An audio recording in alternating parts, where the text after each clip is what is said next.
Well, good evening, everybody. Dobrý večer. It's a delight to be here with you.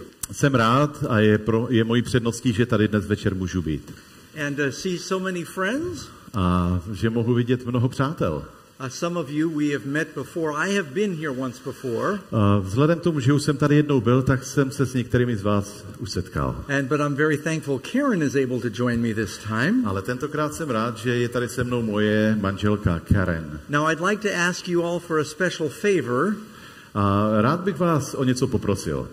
Could we get a picture together? Myslíte si, že bychom se mohli společně vyfotit? I'd like to get a picture with you. Já bych se chtěl se všemi s vámi vyfotit, jestli vám to nebude vadit. Because the office isn't sure if I'm here working or not. I want to let them know I really was here. Protože v kanceláři mě hlídají a chtějí se ujistit, že opravdu pracuji a že si nevymýšlím, že jsem byl v České republice. And this is Karen. A toto je Karen. Are you ready? 1, 2, 3, smile. Sír. All right, so you don't mind if I share your picture on Facebook, I hope. Doufám, že nikomu nevadí, když budu mít na facebookovém profilu fotografii z našeho And hopefully the police are not looking for any of you. Doufám, že vás nehledá policie. And so that'll be okay. Takže všechno bude v pořádku. Well, we're delighted to be here with you and want to thank you for the invitation. Thank our friend Radim for Děkuji vám za bringing us out. vaše pozvání, děkuji Radimovi a jsem rád, že tady můžeme být. It's always just such a pleasure. Prague is such a beautiful city. Praha je nádherné město, tak pro nás je to obrovskou předností, že tady můžeme být. But tonight I'd like to talk to you about the Word of God and how it changes lives. Ale dnes večer bych se s vámi chtěl rozdělit o to, jak Boží slovo změnilo jeden lidský život. And what I'm doing tonight is different from what I normally do. Dnes večer udělám něco trošku jinak, než běžně dělám. I'm a pastor in California. Víte, jsem kazatelem v Kalifornii. And we lead the Amazing Facts Media Ministries. A vedu organizaci, která se jmenuje Amazing Facts. So my favorite thing is to do Bible studies and talk about Bible prophecy. Tak moje nejoblíbenější činnost je, že studujeme Bibli, studujeme biblické proroctví. But from time to time I like to share my personal testimony. Ale čas od času se rád sdílím o svoji osobní zkušenost. And so that I was asked to share that tonight, and so it's a little different. Protože jsem byl o to požádán, tak jsem rád, že dnes večer se s vámi o tom But I always like to start with the Bible. Nicméně vždycky rád na začátku otevírám Bibli. And there's a story in the Bible you find in the book of Luke chapter 8. A u Lukáše najdeme příběh v 8. kapitole. This story is also found in Matthew and in Mark. Stejný příběh najdete u Matouše i u Marka. It was a very dramatic experience for the apostles. Byla to velmi, velmi dramatická zkušenost pro apoštoly. Jesus was in a boat with the disciples on the Sea of Galilee. Ježíš je na Galilejském jezeře na lodi se svými učedníky. And the disciples were being drowned in a storm. A učedníci byli uprostřed bouře, téměř utopení. They realized Jesus was asleep. A zjistili, že Ježíš vlastně tam spí. During the storm he was asleep in the boat. Během divoké bouře Ježíš na lodi spí. So they woke Jesus up. A tak ho probudili. And they said, Master, do you not care we are perishing? A říkají, Pane, tobě je jedno, že umíráme? And Jesus woke up. A Ježíš vstal. And he spoke one word. A řekl jedno slovo. In the Hebrew it's one word. V židovském nebo v židovské řeči je to he jedno said, Shalom. slovo. Říká shalom. And the storm stopped. A bouře ustala. And the disciples were afraid of the storm. Víte, učedníci měli strach, obavy z té bouře. But now they're more afraid that Jesus calmed the storm. A možná, že měli ještě větší strach z toho, že Ježíš byl schopen utišit tu bouři. And they're wondering, what kind of man is this? A tak si říkají, co je to za člověka? Well, then Jesus directs them to row the boat. A tak jejich pozornost nasměřoval na další loď. Over towards the southeast part of the Sea of Galilee. A tak jejich pozornost dal směrem k jihovýchodu na Galilejského jezera. That's where our story begins. A tam začíná náš příběh. And they sailed to the country of the Gadarenes, which is opposite of Galilee. Přepluli do krajiny Gerasenu, která je naproti Galileji. And when he stepped out on land, there met him a certain man from the city who had demons for a long time. A tam, když vystoupil na břeh, potkal ho nějaký muž z toho města, který měl démony. And he wore no clothes, nor did he live in a house, but he lived in the tombs. A už dlouhou dobu si neoblékl žádný oděv a nebydlel v domě, nejbrž v hrobech. And when he saw Jesus, he cried out and he fell down before him. Když uviděl Ježíše, vykřikl a padl před ním na zem. And he said with a loud voice, "What have I to do with you, Jesus, Son of the Most High God? I beg you, do not torment me." A řekl silným hlasem, co je ti po mně, Ježíši, synu Boha nejvyššího? Prosím tě, abys mě netrýznil. For Jesus had commanded the unclean spirit to come out of the man. Ježíš totiž tomuto nečistému duchu přikázal, aby od tohoto člověka vyšel. For he had often been seized by him and was kept under guard, bound with chains and shackles. Neboť ho častokrát zachvacoval. Ten muž byl spoután řetězy a okovy. And he broke the bonds and he was driven by the demon into the wilderness. A byl hlídan, ale ta pouta trhal a démon ho vyháněl na pustá místa. And Jesus asked him, saying, "What is your name?" Ježíš se ho otázal, jaké je tvé jméno? And he said, "Legion, because many demons had entered him." A on odpověděl, legie, protože do něho vstoupilo mnoho démonů. So here you have a picture of the most desperate man in the Bible. A tady vidíte obraz snad nejzoufalejšího člověka. This is the most lost man in the Bible. To je člověk, který je ztracen. He is running around naked in the mountains. Tedy člověk, který běhá nahý okolo mezi horami a údolími.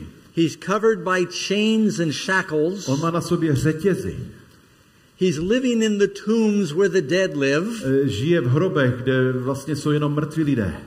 He's cutting himself with stones. That's in the Gospel of Mark. A u Marka se dočteme, že se dokonce pořezal ostrými kameny. He's crying always. Neustále křičí. He's surrounded by pigs. That's a little later in the story. A později se dočteme, že okolo něho byly prasata. The man is lost. He's unclean. His condition looks hopeless. Jeho situace byla naprosto zoufalá a neutěšená. But this man comes to Jesus just like he is. Ale tento muž přichází k Ježíši tak, jak je. And Jesus changes his life. A Ježíš změnil jeho život. And gives him a purpose for living. A dává mu smysl života. And I'm always encouraged by this. A vždycky mě to povzbudí. Because I realize if Jesus can reach this man, he can reach anybody. Protože jestliže Ježíš mohl pomoci jemu, tak pomůže komukoliv. This man is possessed by a legion of demons. Ten člověk byl posedlý spoustou démonů. But Jesus reached him. Ale Ježíš ho vyléčil. And he cast the devils out. A on vyhnal ty démony. And he broke the chains. A dokonce roztrhl ty okovy. That man came just like he was to Christ. A ten muž, který přichází k Ježíši takový, jaký byl. And I'm sure the apostles ran when they saw him coming. A jsem si jistý, že učedníci, když viděli, že ten muž se blíží k Ježíši, tak pravděpodobně někam utekli. But Jesus didn't run from him. Ale Ježíš neodchází. And if you come to Jesus, he won't run from you. A mohu vás ujistit, že jestliže přijdete k Ježíši, on vás If the Lord can love a man like that, he can love anybody. Jestli Ježíš může milovat takového člověka, tak může milovat kohokoliv. Now I read this story in the Bible and it reminds me of my past. Víte, když čtu tento příběh, tak mi to v mnohem připomíná můj minulost. Well, let's start at the beginning. Tak pojďme na začátek. Everybody would like to be happy. Každý chce být šťastný. That's a normal human desire. Je to naprosto přirozené. But unfortunately, most of the world thinks that happiness comes from fame and fortune, or from riches and popularity.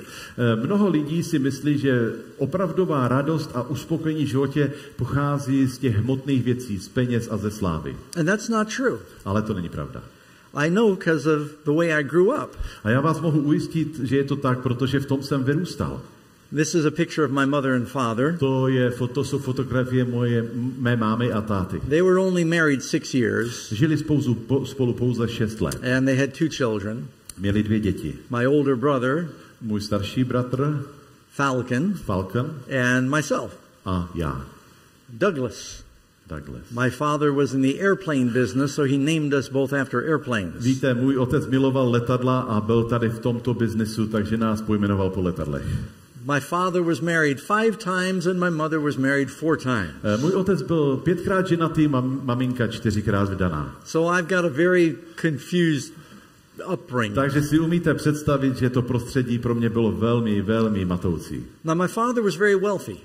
Ale můj otec byl velmi bohatý. He was a pilot during World War II. Během druhé světové války byl pilotem. And he started buying airplanes after the war. A po válce začal nakupovat letadla. And he started 2 airlines. Začal 2 letecké společnosti. And he made a lot of money. A vydělal si tak spoustu peněz. And he owned hotels and property. Vlastnil hotely, pozemky, různé reality. Here's just some pictures. This is from Miami newspaper. Toto je přední stránka jednoho miamského magazínu. He had the largest airline leasing company in the world. On vlastnil jednu z největších půjčoven letadel. Most influential person of the year. Říkalo se o něm, že je nejvlivnější člověk roku, 95. Most outstanding citizen, George Batchelor. Dokonce si ho vážili i jako občana. George Batchelor, Miami's Mr. Aviation. Takže je to pan létající George Batchelor. And we lived on an island in Miami Beach when I was with my father. Víte, vyrůstal jsem na Miami Beach, když teda jsem byl se svým otcem, tak jsme žili na ostrově Miami Beach. He had a yacht in the backyard. Měli jsme tam jachtu. This is a picture of the boat. To je fotka té jachty. It was called the Bachelor Party. That won't make sense in translation. V češtině to nedává smysl, to je Bachelor Party. Je to v podstatě party těch, kteří se budou zrovna ženit. So, my name in English means an unmarried man. V podstatě jsem v angličtině neustále svobodný. But I'm a married bachelor, so ale už jsem svobodně ženatý. This is inside the boat. It was very nice. Takhle to vypadalo uprostřed lodi, té jachty. And my father was very adventurous. A můj otec, ten měl spoustu aktivit. He raced cars. Rád jezdil rychlými závodními auty. Water ski and flew jezdil jets. Na vodních lyžích, na různých atrakcích. He was still flying when he was almost 80 years old. Téměř v 80 letech stále létal. And he had all the nice cars. Měl hezká auta. And my stepmother had a Lamborghini and a Ferrari. A moje macecha měla Lamborghini a další auta. That's my stepmother. To je moje macecha. She was wife number 3. To byla třetí manželka. But he was married to her for about 30 years, so that was good for my father. Tady to byli spolu 30 let. But then he got another girlfriend. Jenomže pak si našel další přítelkyni. It was on the front page of the Miami business section. A dostalo se to na přední stránku jednoho miamského biznisového magazínu. You can't read this. I'll read it and I'll have Renee. Thank you, Renee, for translating. It says, at 71, aviation pioneer George Batchelor is not ready to come down. Read it. Okay. He runs one of Miami's most successful businesses. He pilots a jet, he races cars, he water skis, and he's soon to take a bride 29 years old. V 70 letech pionýr leteckého biznisu George Batchelor není připraven přistát. A stále vede úspěšné miamské biznisy, pilotuje letadla, jezdí v závodních autech, na vodních lyžích a brzy se bude ženit s 29letou ženou. So I had a very interesting father. Přátelé, můj otec nebyl obyčejný otec. Here it says, at 71, Batchelor going on 16. V 71 šel na 16. But here's a picture of my brother and I. Tady jsem se svým bratrem. So my only real brother was born with a lung disease, cystic fibrosis. Jediný můj přímý bratr, nebo pokrevní bratr, se narodil s nemocí plic. And you can have all the money in the world, but you can't buy life. Víte, můžete být jakkoliv bohatý, ale nekoupíte si život. And my father did everything he could to get my brother to live longer. A přestože můj otec dělal všechno pro to, aby můj bratr mohl žít déle. My father wanted my brother to take over the business because my brother was smart and I wasn't. Víte, můj bratr byl chytrej a táta chtěl, aby převzal otcův biznis. I know we don't look like brothers. He had red hair, thick red hair. Když se na nás podíváte, tak nevypadáme jak bratři, protože on byl takový ryšavý, rezavý. And I had no hair. A měl hodně vlasů, kdežto já nemám žádné vlasy. But yeah, we same mother and father. Stejný otec, stejná matka. And this is my brother. He did marry. Můj bratr se oženil. My father, and this is wife number 4. Toto je čtvrtá manželka mého otce. And he married once more after that. A pak se oženil ještě jednou. Now, my stepmother was younger than my wife. Víte, moje nevlastní matka, moje macecha byla mladší než moje žena. But this gets more interesting. Ale ono je to ještě zajímavější. My stepmother had a brother that was 12 years old. Moje macecha měla bratra, kterému bylo 12 let. So when my father at 72 married her, takže když otec ve 72 si ji vzal, he had a 12-year-old brother-in-law. Tak měl švagra 12letého. It was very strange family. But and my father knew presidents and popes. Here's a picture of my father with Pope John Paul II. Můj otec byl slavný, on se znal s prezidenty, potkával se s nimi, potkával se s papežem. I think the Pope actually leased some jets from my father, and he donated the money. And if you donate enough money, you can meet the Pope. Dokonce půjčoval papeži i letadla v minulosti. Když mu to dáte zdarma, tak se vám dovolí, aby se s ním potkali. Že? But happiness does not come from having the money and the power. Ale přátelé, štěstí a radost nepochází z peněz a moci. My father had a lot of stress.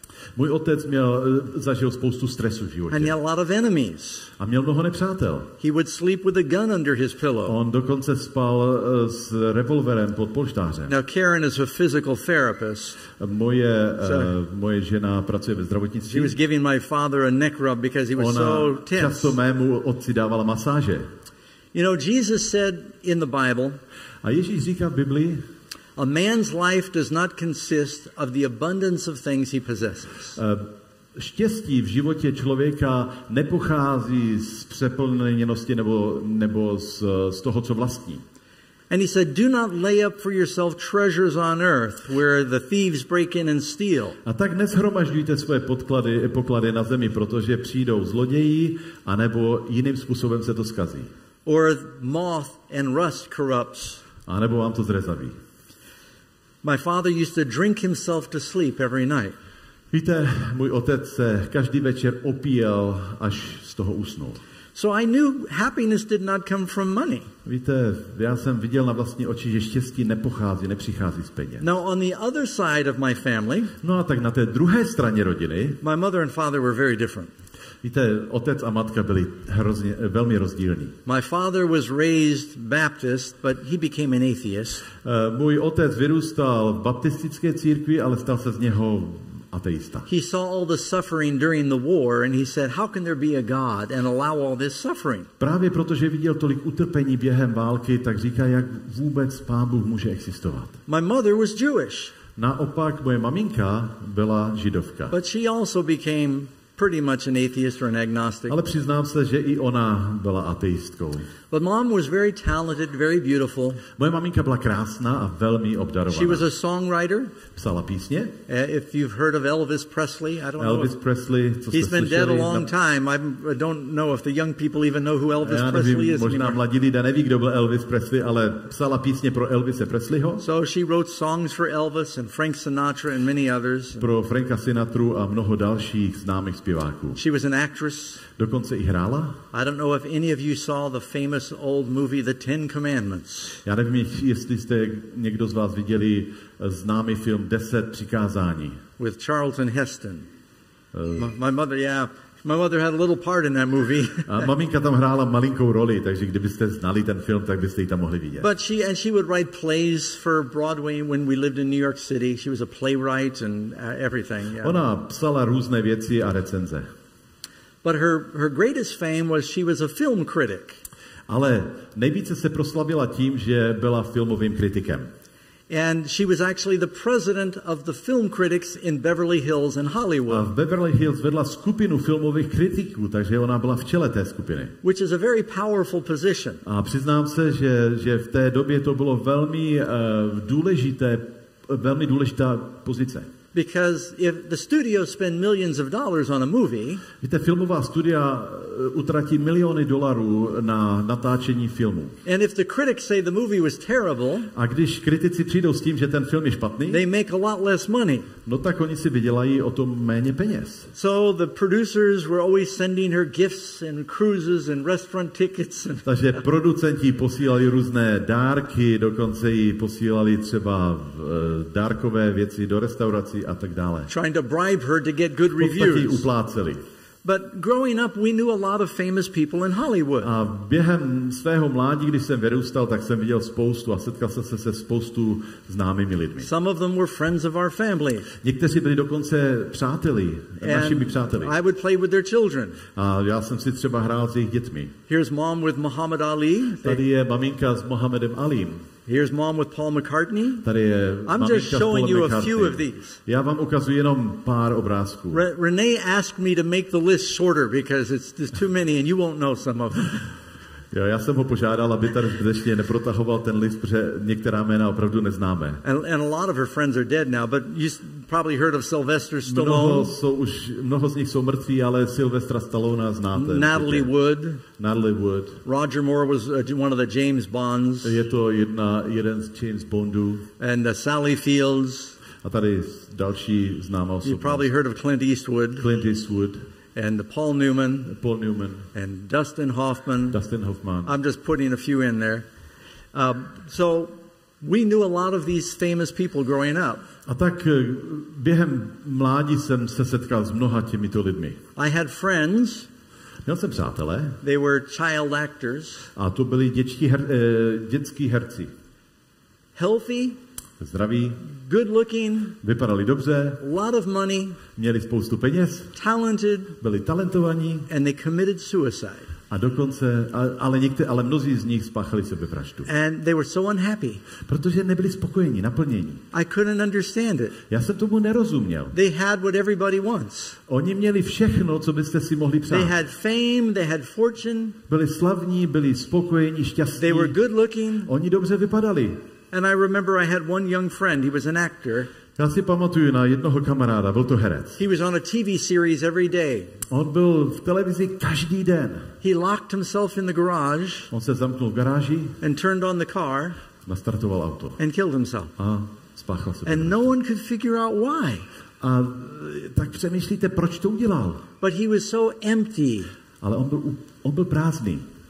Happiness does not come from the things of the world. Víte, štěstí nepřichází z věcí tohoto světa. When my mother died, když moje maminka zemřela, even though she was very famous, přestože byla velmi slavná, it was just Karen and I in the hospital room with my grandparents. V nemocnici jsme tam byli s Karen a rodiče, prarodiče. And then you get a little obituary in the paper.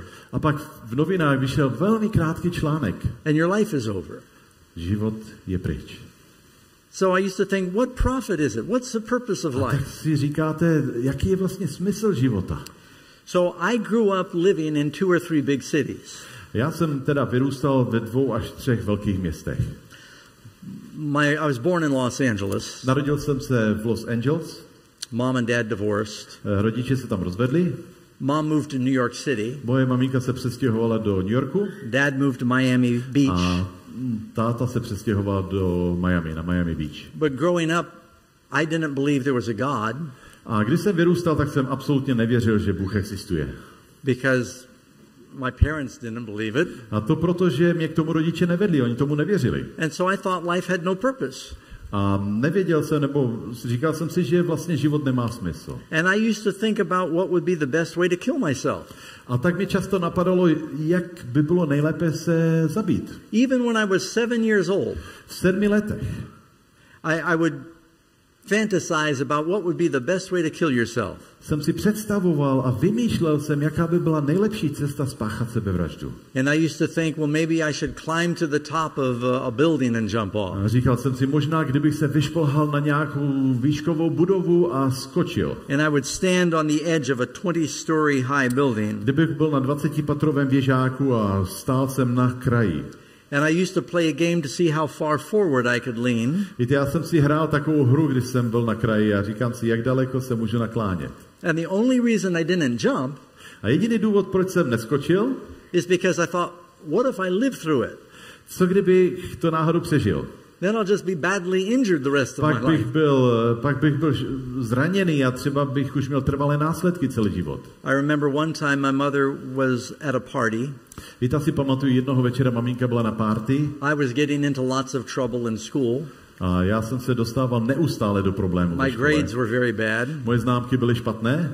My brother had gone to live with my father for his health in Florida. A můj brácha žil s tátou, protože šlo o zdravotní záležitosti, on se o něj staral. And I was 13 years old. A ve 13 letech. And I just wanted to go to sleep and never wake up. Jsem chtěl usnout a už se neprobudit. You know, the number one group that commits suicide are teenagers. Víte, skupina číslo 1, která spáchá sebevraždu, jsou náctiletí. I felt so lonely. Víte, cítil jsem se sám. My father was driven to be successful. Můj otec, ten byl cílevědomě zapojený v biznesu. My mother was driven to be famous. Maminka chtěla být slavná. And they were so busy with their careers, I felt like nobody even knew I was alive. A oni byli tak zaneprázdnění, že jsem si říkal, oni vlastně ani neví, že tady jsem. I knew my mother took sleeping pills every night. Já jsem viděl, že maminka každý večer si vezme tabletku na So spání. I decided to go into her bedroom, get the bathroom and get her sleeping A pills. tak jsem přišel do koupelny a říkám si, vezmu si ty tabletky. And I found a bottle of pills. A tak jsem si vzal tu skleničku. It said take one at bedtime. A tam bylo napsáno, vezměte jednu večer. So I filled my hands. A tak jsem to naplnil jsem si dlaň. And I was going to take them all. A chtěl jsem je užít. But then a little voice spoke to me. A pak něco mi řeklo. And said, nothing on the bottle said sleeping pills. Dívám se a nevidím tady, že to jsou tabletky na spaní. It said take one at bedtime. Říká to akorát vem jednu každý večer. And then it said Valium. A pak to říká Valium. Well, they were sleeping pills, but I didn't know that. Byly to tabletky na spaní, ale jsem to nevěděl. I didn't know what Valium was when I was 13. Já jsem totiž nevěděl, co je Valium. I thought maybe Valium is some medication for ladies. A si říkám, co když to jsou tabletky pro ženy? And something terrible could happen to me. Může se stát něco hrozného. So I thought, I better not do that. A tak jsem to dal zpátky, říkám, radši to nebudu riskovat. And I put the pills away. A tak jsem tabletky vrátil zpátky. I mentioned that I got into a lot of trouble. Už jsem se zmínil, že jsem byl neustále v nějakém průšvihu. I went to 14 different schools. Byl jsem na 14 různých školách. I went to 2 military schools. Byl jsem na 2 vojenských školách. One was the same military school as Donald Trump in New York City. Jedna z nich byla stejná jako škola, kde studoval Donald Trump. I went to Jewish schools. Pak jsem byl v židovských školách. 2 Catholic schools. Navštěvoval jsem 2 katolické školy. Public schools. Veřejné školy. I went to one school on a boat. Dokonce jsem byl na jedné škole na lodi. Then I went to school that was on a hippie commune in Maine. A pak jsem byl v jedné škole, kde to byla taková skupina hippisáků. So I was a very confused young man. Takže umíte si představit, že jsem byl úplně zmatený. And I decided if I'm going to kill myself, a tak jsem si říkal, jestli spáchám sebevraždu, I'm going to kill myself doing something exciting or interesting. Tak to musí být něco, co je zajímavé. So I started to get into lots of trouble. No a to mě vedlo k tomu, že jsem se dostával ještě do větších průšvihů. When I was living with my father in Miami Beach, víte, když jsem bydlel s otcem na Miami Beach? Because my divorced parents, my brother and I went back and forth. My jsme neustále pendlovali mezi rodiči. And they never spoke nicely about each other. A žel, že oni nemluvili hezky vzájemně o sobě. But this is the island that my father lived on. Ale toto je ten ostrov, kde můj otec žil. Very exclusive island in Miami Beach. Exkluzivní ostrov na Miami Beach. I took Karen back and showed her where we lived growing up. A jednou jsme tam s Karen jeli. And it was really strange. A bylo to divné. Because they let us go look at the house. Protože oni nám umožnili, abychom se podívali na ten dům, kde jsem vyrůstal. And they had not changed anything in 30 years. A za 30 let se tam nic nezměnilo. Had the same carpet and the same pictures on the wall. Stejné koberce, stejné obrázky na stěnách. The people that bought the house from my father were accountants. They didn't do anything. Lidi, co to koupili, to byli účetní, ti prostě nic nezměnili na celém baráku. But growing up, our neighbors on the island, ale když jsem vyrůstal were na tom ostrově, other millionaires. Tak vlastně našimi sousedy byli další milionáři. In Czech Republic, have you heard of Firestone tires? Znáte Firestone pneumatiky? Yeah, I used to date Amy Firestone. Tak jsem chodil s dcerou Amy Firestone. Have you heard of Hoover vacuum cleaners? Hoover vysavače. Yeah. The family lived on the island. Rodina na druhé straně zase žili vedle nás. These other kids would get into trouble with us. Takže s těmi dětmi jsme dělali průšvihy. We didn't need money. Víte, my jsme nepotřebovali peníze. But we started stealing from other houses. Ale chodili jsme a vykrádali jsme baráky sousedů. And when I was at my father's house, když jsem byl v otcově domě, we would drink. Tak jsme pili. My father had a complete bar in the house, a whole room. Můj otec měl obrovský bar, to byl bar přes celý pokoj. And we could go in and we could drink whenever we wanted. A jsme tam mohli přijít, otevřít a pít, co jsme chtěli a kolik jsme chtěli. And my father did not know we were drinking. Otec to ani nepoznal. Because later the butler would always replace the alcohol. Protože sotva jsme vyprázdnili nějaké lahve, tak přišel sluha a doplnil všechno. He thought my father was drinking more. On si totiž myslel, že otec to vypil. And when I was living with my mother, a zase když jsem žil se svou maminkou, one day my mother said to me, jednoho dne říká maminka, Doug, I know you're going to be exposed to drugs when you get out on the street. Dougu, jednoho dne prostě se setkáš s drogami. I was 13 years old. Bylo mi 13 let. And she rolled a marijuana joint. A tak ona vzala a udělala joint. And smoked it with me. No a se mnou spolu jsme to vykouřili. And she would let me drink and she'd smoke pot with me or hashish. A ona se mnou kouřila trávu, hašiš, cokoliv.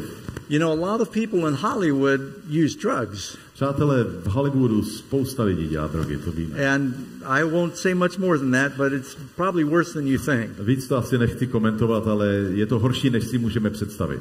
So my parents weren't the very best example. Takže moji rodiče opravdu nebyli dobrým příkladem. And I started to get into a lot of trouble.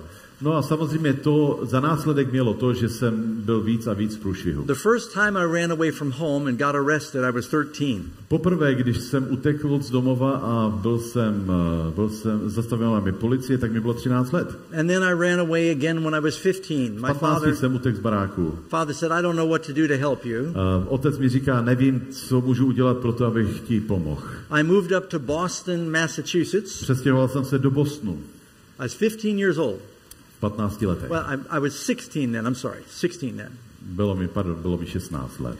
And my driver's license said I was 18. Ale na řidičáku jsem měl, že mi je 18 let. I started breaking into homes and stealing. A já jsem vykrádal baráky. I was using drugs and drinking. Dělal jsem drogy, pil jsem. And I was stealing cars. Kradl jsem auta. And on the part-time on the side, I had a job as a security guard. Ale jako vedlejšák jsem pracoval jako ochránka. But I never stole from the places I was guarding. Ale nikdy jsem nic neukradl z těch míst, která jsem hlídal. Because they trusted me. Protože mi důvěřovali. But I had a friend. Ale měl jsem kamaráda. And he was very religious. A on byl věřící. He knew I was stealing. A on věřil, že kradu. He was also a security guard. A on byl taky pracoval jako ochránka. I thought he was going to tell the company. A tak jsem měl obavu, že to na mě řekne. He said, I don't need to tell on you, Doug. A on říká, já to nemusím nikomu říkat, Doug. He said, God sees what you're doing. Protože Bůh vidí, co děláš. Your karma is going to get you. A karma tě dožene. Now, I didn't know what karma was. Já jsem netušil, o čem mluví nějaká karma. He said, karma is whatever you do bad comes back. Karma je, když uděláš něco špatného, tak se ti to ve zlém vrátí. Said if you do good comes back. A když budeš dělat dobře, tak se ti to většinou v dobrém vrátí. Now I don't necessarily believe in karma, but Jesus said something similar to that. A neříkám, že věřím v karmu, ale Ježíš řekl něco podobného. He said, do unto others as you would have them do unto you. A říká, dělej druhým tak, jak chceš, aby oni dělali tobě. He said, the merciful will receive mercy. Ti, kteří jsou milosrdní, dostanou milosrdenství. He said, be generous with others, God will be generous with you. Když budeš štědrý, Bůh bude štědrý k tobě. I said, no, there's no God. A říkám, ne, Bůh neexistuje. I stole that television, I sold it, nothing happened. Já jsem ukradl televizi, prodal jsem ji, nic se nestalo. My friend said, you will see. Ale ten můj kamarád říká, uvidíš, to přijde. A few days after he spoke with me, o několik dní později, I woke up in my apartment in Boston. Jsem ráno vstal ve svém bytě v Bostonu. And my door was open. Moje dveře byly otevřené. And my television was gone. A moje televize byla pryč. Someone had stolen my TV. Někdo mě vykradl. And my radio, stereo. A dokonce i stereo, co jsem tam And I was very angry. Já jsem byl naštvaný. I called the police and said, you need to find these thieves. Musíte přijít a najít ty zloděje. I started watching and I noticed everything bad I did, bad things happened to me. A tak jsem vypozoroval, že všechno zlé, co jsem dělal, se mi ve zlém vracelo. I would steal something. Já jsem něco ukradl. My friends were thieves. They would steal it from me. A moji přátelé, kteří taky kradli, to ukradli ode mě zase. Or I would steal something while I was drinking or using drugs and I would hide it. A nebo jsem dokonce ukradl něco, když jsem byl zdrogovaný a schoval jsem to. I'd wake up and I'd go, where did I hide it? A když jsem se probral, tak jsem to nemohl najít. Or I would steal something and risk my life to steal a stereo or something. A jsem třeba něco ukradl a dost jsem riskoval u toho. And then I'd get back and find out it was broken. It didn't even work. A když jsem se doplahočil s tím domů, zjistil jsem, že to nefunguje. I started thinking, this can't be a coincidence. A tak jsem si říkal, to není náhoda. What finally convinced me that there was a God was a small thing. A co mě přesvědčilo o tom, že Bůh existuje, byla malá věc. I didn't quit stealing right away. I tried to cut back a little bit. Víte, já jsem nepřestal krást okamžitě, já jsem to tak nějak umenšoval, zpomaloval jsem to. I went to someone's house and I stole a box while I was there. I stole a box of instant pancake mix. Já jsem se vloupal do jednoho baráku a ukradl jsem krabici instantního palačinkového mixu. And the reason I stole it is because it was whole wheat instant pancake mix. Důvod, proč jsem to ukradl, na to bylo napsané, že je to celozrnné. And even though I was drinking and using drugs, I was a hippie and I wanted whole wheat pancake mix. A přestože jsem dělal drogy a pil jsem a byl jsem hippiesák, tak jsem se chtěl stravovat zdravě. I remember when I stole it, on the top of the box there was the price. A když jsem to ukradl, tak jsem tam viděl štítek s cenou. It said $1.19. A tam bylo napsáno $1.19. That very same day, stejný den, some friends came through my place. Někdo se while I was do mého gone, baráku, když jsem byl pryč, do I mého wasn't bytu. there. They took my brand new big jar of powdered orange juice. A oni si vzali sklenici pomerančového džusu. I don't know if you've had Tang. You ever remember Tang? No. Anyway, on the top of the jar, the price tag was stamped $1.19. A když jsem se podíval na to víčko, tak tam bylo $1.19. They drank the whole thing. Oni to vypili.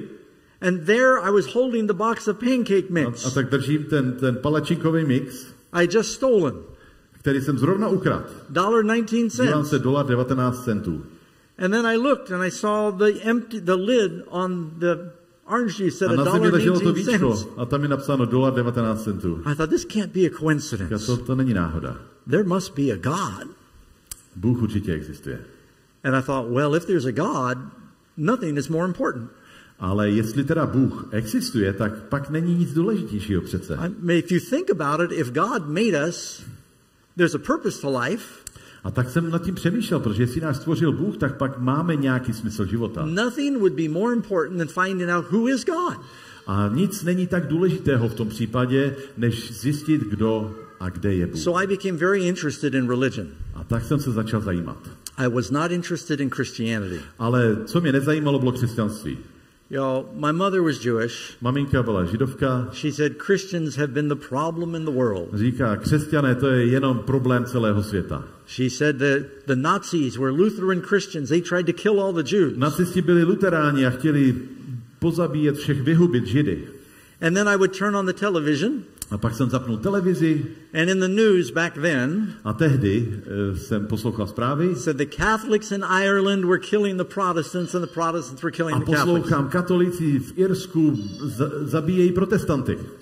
Jesus said, love your enemies, but they're all trying to kill each other. A Ježíš říká, miluj své nepřáteli a tady se vzájemně zabíjejí. So I became very interested in Eastern religions. A tak mě zajímalo východní náboženství. And I started to search many different religions. A hledal jsem mezi různými náboženskými skupinami. I got involved in Buddhism. A tak mě zajímal buddhismus. I thought you believed in reincarnation. Oni nevěřili v reinkarnaci. And Hinduism. A pak v hinduism. I started to meditate. Začal jsem meditovat. And trying to find God within me. A prostřednictvím meditace jsem v sobě hledal Boha. But now when I look back and I think about it, ale když se podívám zpátky a přemýšlím o tom, that's really kind of silly. Je to úsměvné. Because my friends that were into the reincarnation in the Hindu religion. Protože spousta mých přátel byli právě zaměření a oni v tom byli tady They would say, "You are God." Tak oni mi říkají, ty jsi Bohem. And I thought, even if I was a little God, I ought to be smart enough to know it. A i kdybych byl jenom malinký Bůh, tak přece bych měl být dost chytrý na to, abych o tom věděl. If someone has to tell you you're God, you're not a very smart God. Jestli ti někdo musí říct, že jsi Bohem, pak nejsi vůbec chytrý Bůh. I of course grew up with the Jewish religion. Samozřejmě, jak jsem říkal, já jsem vyrůstal v prostředí židovského náboženství. So I mixed a little bit of that in. A tak jsem to všechno nějak promíchal. And I went to Catholic school.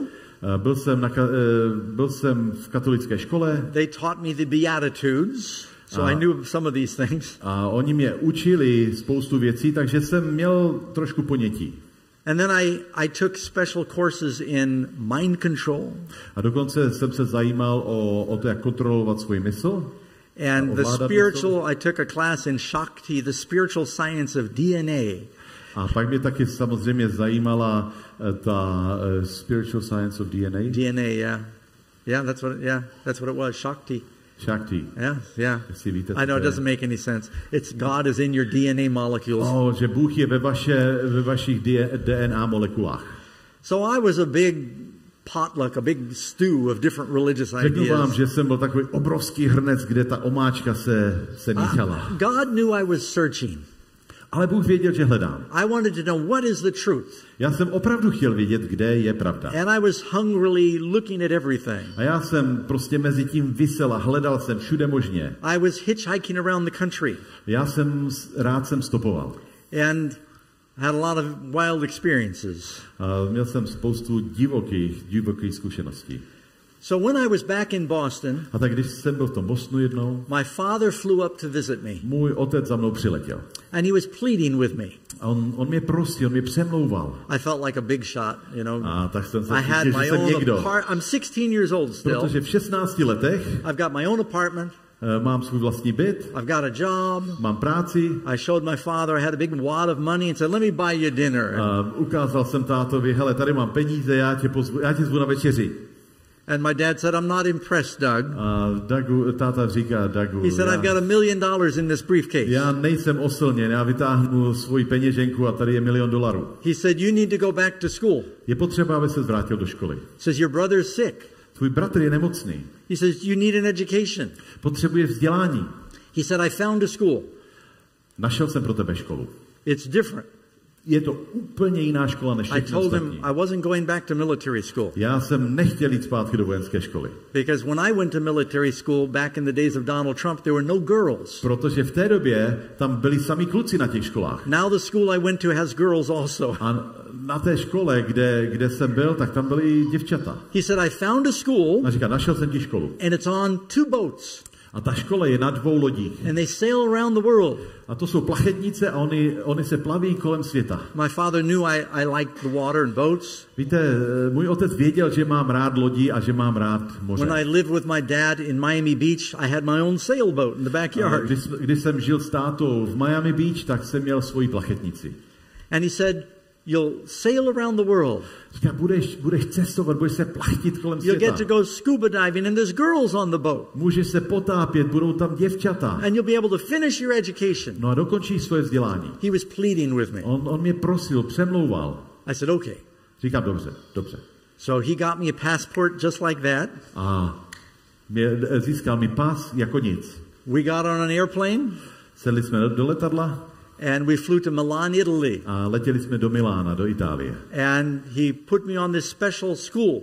A tak on mě přivedl do té speciální This is actually, školy. I found this on the internet. This is the school. These are the 2 boats. Já jsem tuto fotku našel na internetu a opravdu to je ta identická škola. I even found some of my old friends from that school on the internet. A já jsem dokonce našel fotky svých některých přátel na internetu. But I found out I'd been tricked. Ale zjistil jsem, že jsem byl podveden. This was a special school for the children of politicians and millionaires. To totiž byla speciální škola pro děti politiků a významných lidí. If the kids were getting involved in cults or drugs, a když děti se dostávaly do průšvihu v různých okultních věcech a drogách, separate them from all those temptations. Tak rodiče je chtěli oddělit od všech těch pokušení. And they had a very regimented teaching program.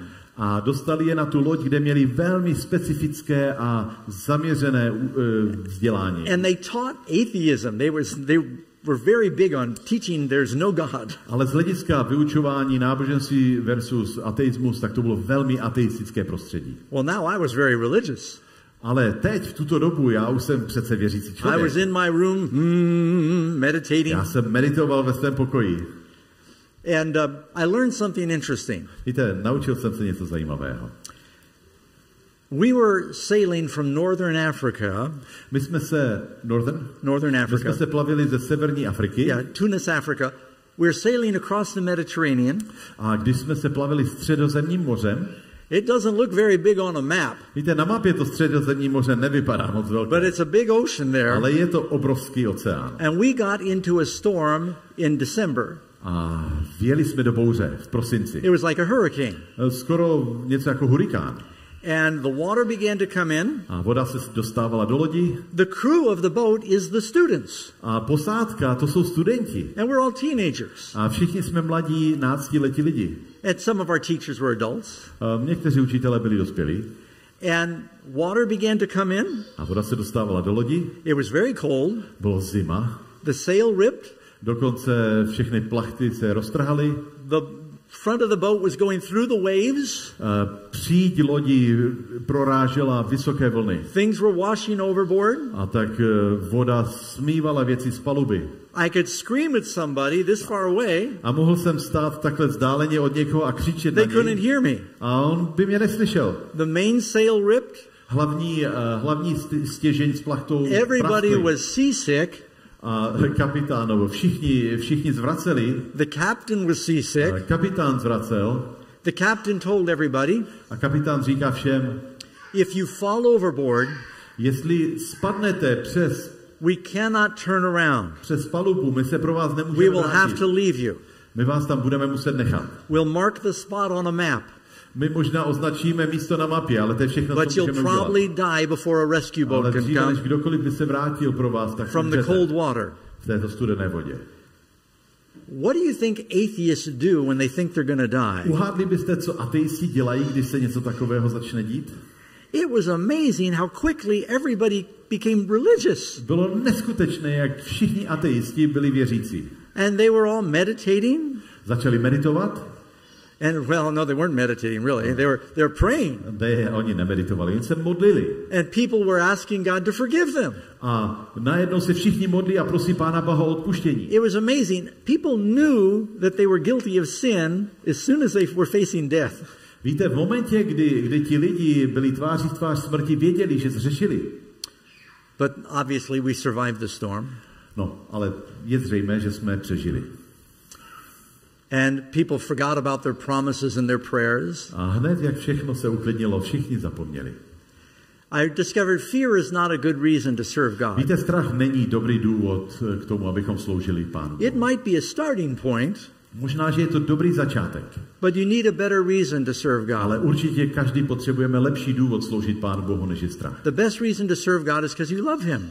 A ten nejlepší důvod je přece Pána Boha mít rád. If you're only serving God because you're afraid, jestliže sloužíte Pánu Bohu jenom proto, že máte strach, if you got to heaven, you won't want to serve him anymore. Jako kdybyste se dostali do nebe, tak mu nebudete chtít sloužit. So I came home for Christmas. Já jsem přišel domů na Vánoce. And I ran away again. A znova jsem utekl. The school was too restrictive for me. Víte, ta škola byla příliš restriktivní pro mě, omezující. And my father took the family snow skiing up in Canada. Můj otec nás vzal na lyžovačku do Kanady. And when we came back and it was time to go back to the school, a když jsme se vrátili a byl čas jít zpátky do letadla a letět zpátky do školy, I sold everything I could to my brother. Všechno jsem prodal svému bratrovi, so I get a little money. Abych měl nějaké peníze. And I took off hitchhiking. A šel jsem stopovat. Going from Miami Beach, Florida to California. A stopoval jsem z Miami, Floridy, do Kalifornie. That's about 3,000 miles. To je zhruba 3,000 mil, 4,500 kilometrů. And I was still 16 years old at this point. A v té době jsem stále 16letý. I got stuck, and it's Christmas time, it's very cold. A během Vánoc i na Floridě byla zima. I got stuck on the highway in Oklahoma. A zůstal jsem viset v Oklahomě na dálnici. And you're out there, you're begging people for a ride. A stojíte tam na dálnici, stopujete, prosíte, aby vám někdo zastavil. And I stood there for hours. A stál jsem tam několik hodin. I felt sick. Bylo mi zle. Because I lost my money the night before drinking and playing pool. Víte, já jsem utratil všechny peníze večer předtím pitím alkoholu a hraním kulečníků. So I was very religious, but I was still using drugs and drinking. Víte, já jsem jako vnitřně už jsem začal být věřící, ale pořád jsem dělal všechny špatné věci. You know, there are a lot of people in bars that talk about God. Víte, v barech najdete spoustu lidí, kteří hovoří o Pánu Bohu. So I was a little sick. A tak nebylo mi dobře. I had no money. Neměl jsem peníze. I was freezing cold. Byla mi hrozná zima. I had this thin little jacket from Miami, Florida, where it's warm. A z Floridy, kde ještě bylo celkem teplo, jsem měl velmi tenionkou bundu. Oklahoma gets as cold as Prague in the winter time. Přátelé, v Oklahomě v zimě může být stejná zima jako u vás v Praze. I was here once in the winter. It gets cold. Já jsem tady byl v zimě. And I stood there for hours. A tak stojím a stopuju několik hodin. And these big trucks would go by. A kamiony mě objíždějí. And then I'd count to 3 and I'd turn around against the wind of the truck. A já vždycky napočítám do 3 a čekám, až ten vítr odvane. 3 seconds after the truck, the wind from the truck would hit me. Protože po 3 sekundách vlastně teprve přijde ten závan toho větru, toho kamionu. And I became so desperate, I prayed. Já jsem byl tak zoufalý, že se modlím. I knew there was a God. Já jsem věděl, že Bůh existuje. I didn't really know how to pray. A akorát jsem nevěděl, jak se mám modlit. I'd learned how to say Our Father at the Catholic school. Na katolické škole mě naučili, jak říkat náš Otče nebo Otče. And I knew one Jewish prayer. A taky jsem znal i židovskou modlitbu. But I didn't know how to pray. Ale But I knew there was a God. Popravdě jsem nevěděl, jak se mám modlit, ale věděl jsem, že Bůh existuje. So I prayed something like this. A tak jsem se modlil tímto způsobem. I said, Lord, I know I've been a terrible person. Říkám, Pane Bože, vím, že jsem hrozný člověk. I was a pretty rotten young man. Já jsem velmi prohnilý mladý člověk. I stole from people and já jsem kradl lidem. I lied. I didn't care about anybody. Lhal jsem, lidi mě nezajímali. I was living immorally, drinking, using drugs. Žil jsem nemorálním životem, dělal jsem drogy, pil jsem. I said, Lord, forgive me. Ale Pane Bože, odpusť mi. Please help me. A pomoz mi. And I asked God for 4 things. A prosím tě o 4 věci.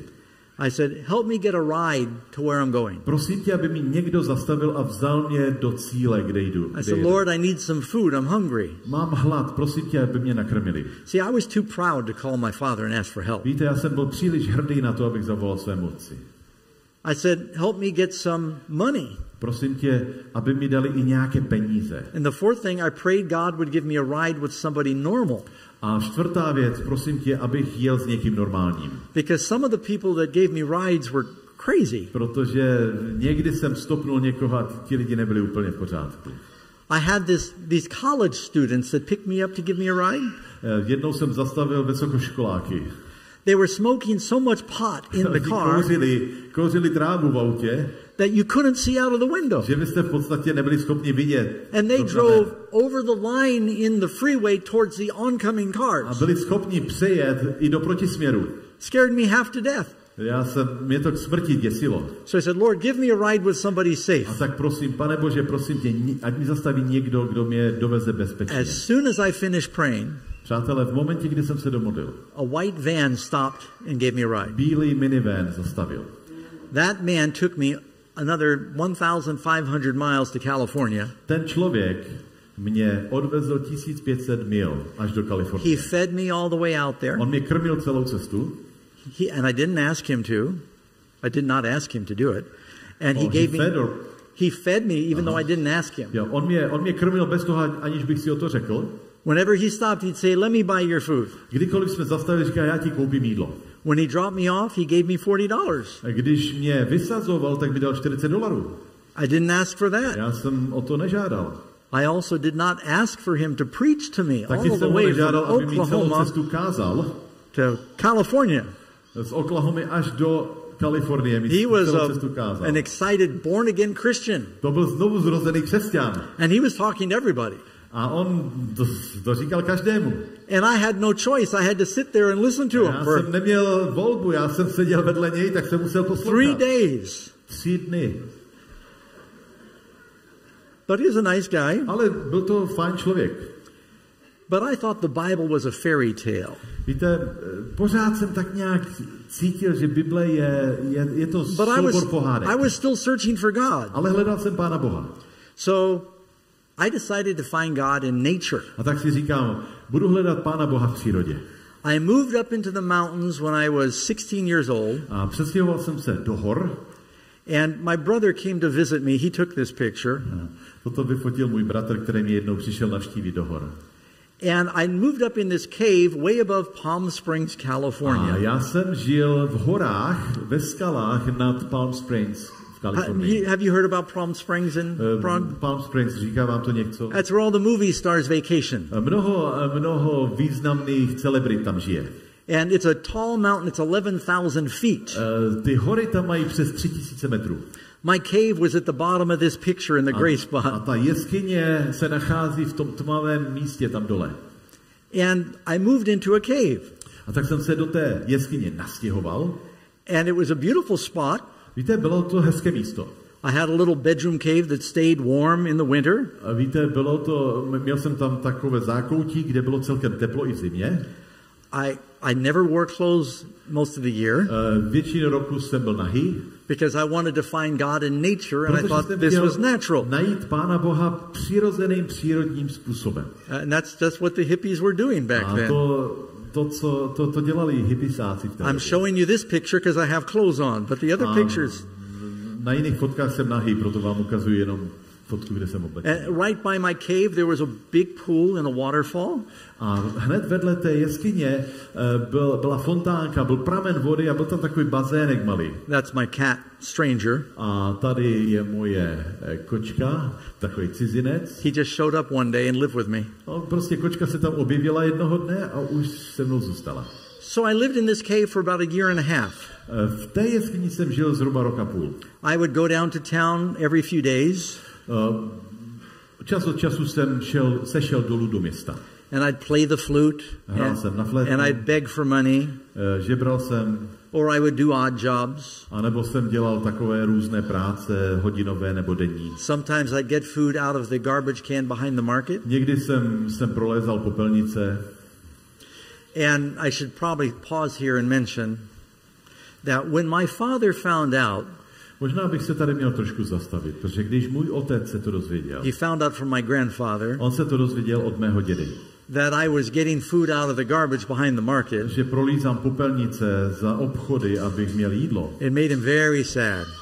Tak jsem ho velmi zklamal a byl smutný. Because my father was very poor when he was young. Víte, můj otec vyrůstal ve velmi chudé rodině. And he worked so hard so I would not have to suffer like that. A on tvrdě pracoval proto, abych já nikdy nemusel zažít chudobu. But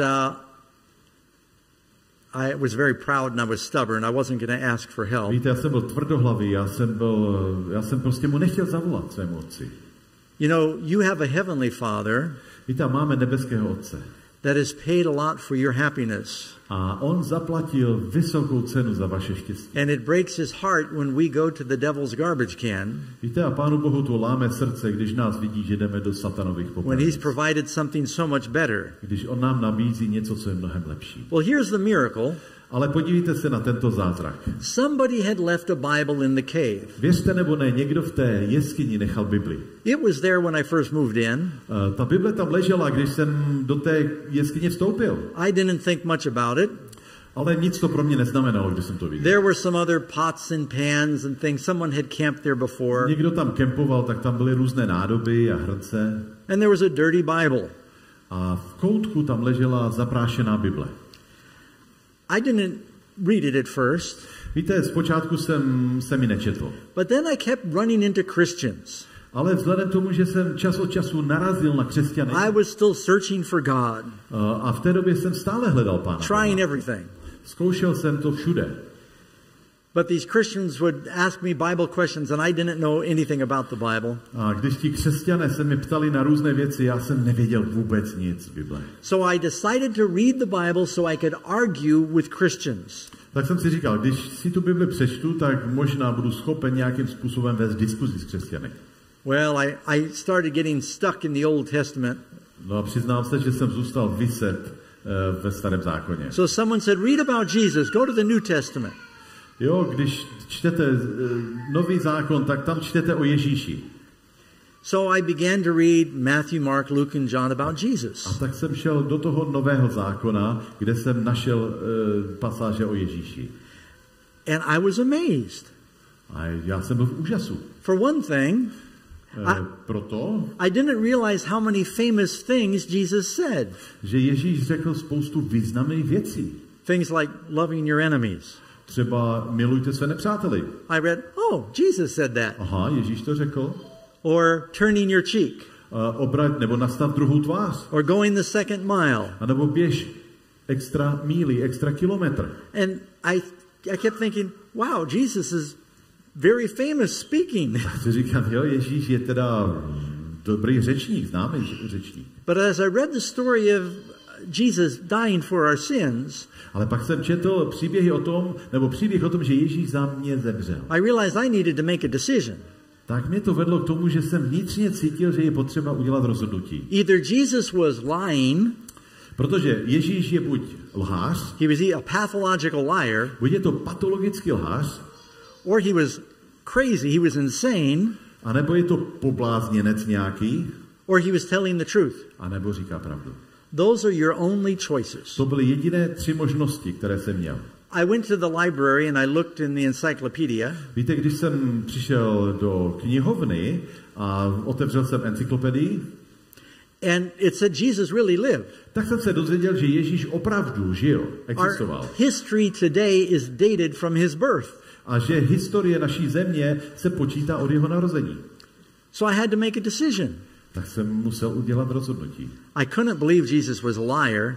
Já jsem nemohl věřit tomu, že Ježíš byl lhal. Because everything he said resonated with truth. Protože všechno rezonovalo pravdivě. I knew he wasn't crazy. Já jsem věděl, že nebyl šílený nebo poblázněný. Because his arguments were the most logical, reasonable truth I'd ever heard. Protože jeho argumenty byly naprosto logické a dávaly smysl. I thought maybe he's telling the truth. Tak si říkám, možná říká pravdu. Now you need to know this is a big struggle for someone who grew up with a Jewish mother. A umíte si představit, jak velký boj to byl pro někoho, kdo vyrůstal v židovské rodině? To accept Jesus is like a major betrayal. Protože akceptovat Ježíše, to je naprosto zásadní zapření něčeho. But then I realized, well, Jesus is Jewish. No dobře, ale Ježíš byl Žid. He's the Messiah the Jews were looking for. Je to Mesiáš, který přišel mezi Židy. So finally, I got down on my knees up in the mountains. A tak jsem nakonec poklekl v té jeskyni. And I prayed, and I don't remember the exact words of my prayer. Víte, já si už nepamatuju přesně, jak jsem se modlil. But I basically said, Lord, I'm a sinner. Ale zhruba jsem mu řekl, Bože, jsem hříšník. The Bible says, confess your sins and repent before God. Víte, Bible nás vede k tomu, abychom vyznali a žádali o odpuštění hříchu. I said, Lord, I'm a mess. A říkám, Pane Bože, já jsem jeden velký problém. And I really was. Já jsem v průšvihu a byl jsem v průšvihu. I was like that crazy man who lived up in the mountains. Víte, já jsem byl jak ten poblázněný posedlý muž, který běhal, o kterém jsme četli na začátku. I'm running around naked up in the mountains. Já tady běhám po horách nahý. I'm drinking and using drugs. Já dělám drogy a piju alkohol. I was cursing and living immorally. Já jsem žil nemorálně a mluvil jsem vulgárně. Eating out of a garbage can. Jedl jsem z popelnic. And I said, Lord, I was a big zero. Já jsem byl jedna velká nula. And I said, Lord, will you give me some purpose for living? A říkám, Pane Bože, dej mi smysl života. And everything began to change. Všechno se pomaličku začalo měnit. I believe the Lord came into my heart. Já si jsem jistý, že Pán Ježíš přišel do mého života, and do mého he srdce. gave me a peace. A dal mi pokoj do srdce.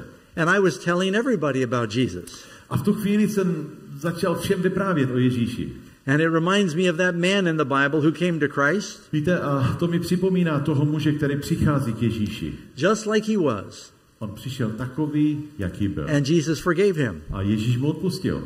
And he'll do that for us. A on to udělá i pro nás.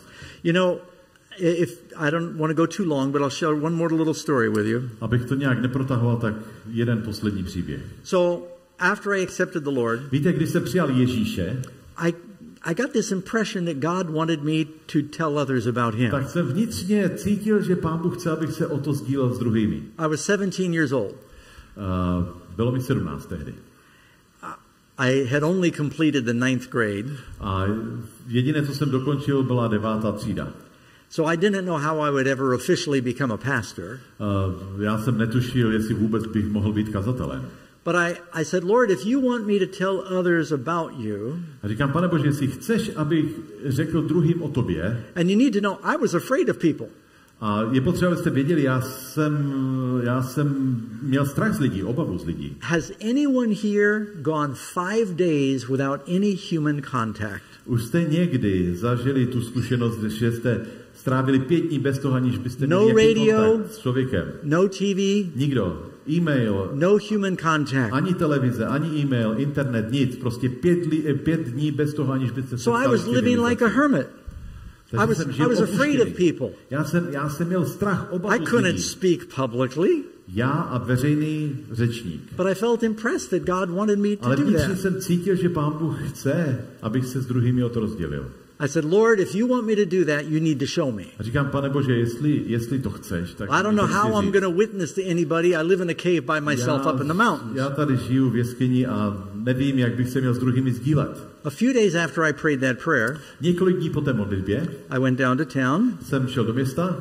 And I called my mother. Zavolal jsem mamince. She was in Beverly Hills, Hollywood. Ona byla v Beverly Hills v Hollywoodu. She used to have me call me every few weeks, tell me you're alive.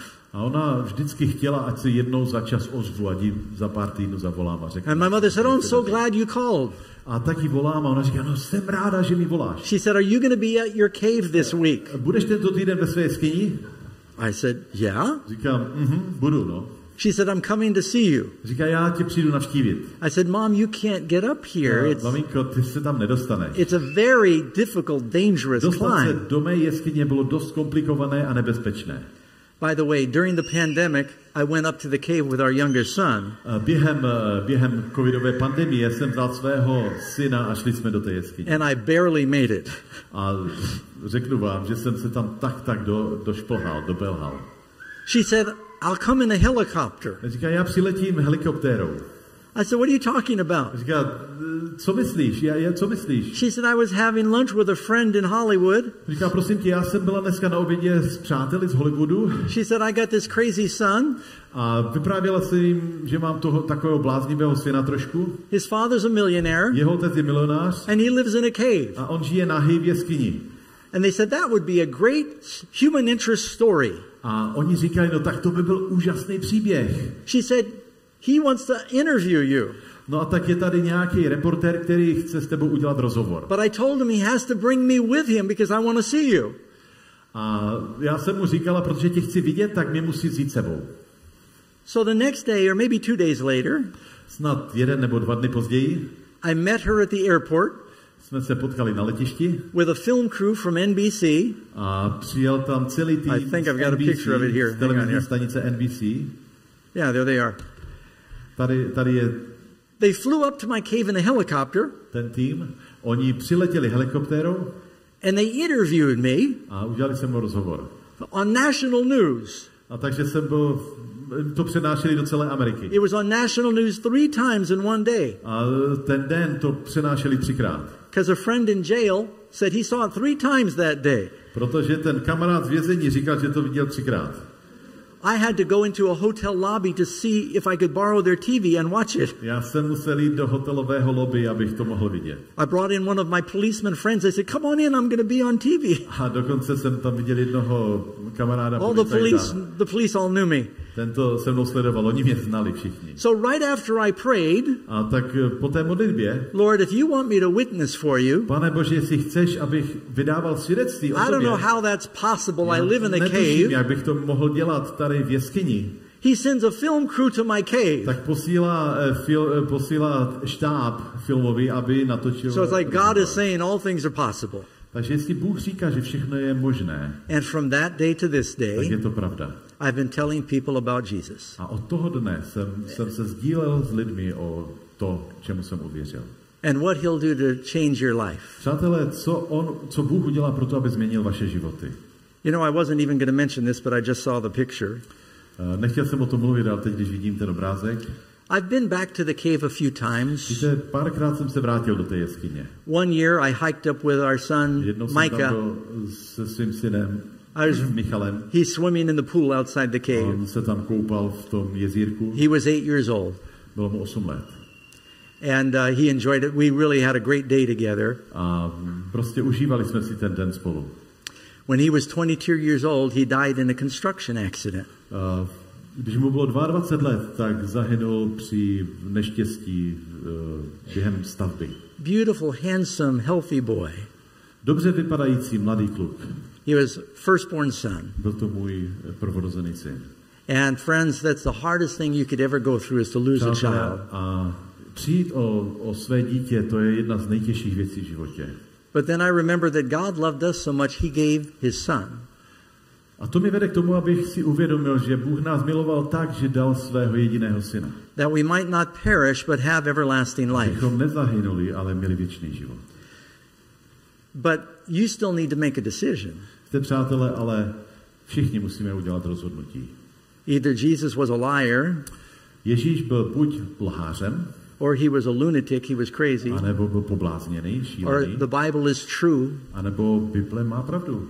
And God came to earth in the form of a man, a Bůh přišel na tento svět ve formě člověka, to show us what God is like, aby nám ukázal, to show us how to live, kdo je Bůh, jak máme žít. And then he said he would die as our sacrifice for everything we've ever done wrong. A pak nakonec za nás zemře, přestože neudělal nic špatného. So if we accept his sacrifice, a tak když přijmeme jeho oběť, he'll forgive our sins. On nám odpustí naše hříchy. He can change our hearts. On změní naše životy a srdce. And give us a purpose for living. A dá nám smysl života. The secret to happiness is not fame and prosperity and fortune. Víte, tajemství štěstí nespočívá v pozemských věcech. The secret to happiness is having the Lord in your heart. Tajemství skutečného štěstí a radosti je mít Ježíše v životě. And knowing that he's with you wherever you go and he's guiding you. A přesvědčení, že vás vede a vede v životě každý den. So for the last 45 years, takže za posledních 45 let, I have been serving the Lord and I want to tell you he is faithful. Sloužím Pánu Bohu a jenom mohu potvrdit, že on je věrný. I never would have dreamed that God would take me from the cave and have me be sharing the gospel around the world. Nikdy bych netušil, že Pán Bůh mě vytáhne z jeskyně a umožní mi, abych se sdílel o Krista v celém světě. But he's got a good plan for your life as well. Ale on má plány pro vás. He wants to activate that plan when you give your heart to him. On chce ten plán aktivovat, když mu dáte své srdce. And before we close, tak předtím, než skončím, there may be some closing announcements, but I'd like to pray with you. Bych se s vámi rád pomodlil. I don't know if you're able to stand where you are. Jestli můžete vstát. Our loving Father in heaven, milující nebeský Otče, we want to thank you for the story of redemption. Děkujeme ti za příběh záchrany. How you can take people like that demoniac in the tomb. Že můžeš vzít člověka, jako byl ten démonem posedlý z hrobu. People like a cursing fisherman like Peter. Někdo, kdo je tak tvrdý člověk, jako rybář Petr. You can take people who are rebellious and evil and transform them. A vzít rebelujícího člověka, kterého jsi schopen proměnit. And give us hearts of love and change us. A dát nám srdce naplněné láskou. You can take away our turmoil and anxiety and give us peace. Pane, ty můžeš vzít všechno to neštěstí a špatné z našeho života a dát nám pokoj do srdce. You give us power to live new lives, Lord. Ty nám umožníš žít nový život. And also you have a purpose and a plan for each person's life. A navíc máš pro každého z nás nový smysl života. Please be with everyone who is listening or those who are here. A tak se modlím za všechny, kteří nás slyší a kteří jsou zde v této místnosti. And I pray right now we'll choose to surrender our lives to Jesus. A modlím se za to, abychom ti byli schopni odevzdat své životy. And invite him to be our Lord and our Savior. Odevzdat životy Ježíši a pozvat ho do našeho života jako našeho spasitele. We thank you. My ti za to děkujeme. Because we believe you will do this. Protože věříme, že to uděláš. As we are asking all this in Jesus' name. A za to všechno, o to vše tě žádáme ve jménu Ježíše. Amen. Amen. Thank you. Now God bless you. I don't know if there's any closing announcements. Děkuji a Pán vám žehnej.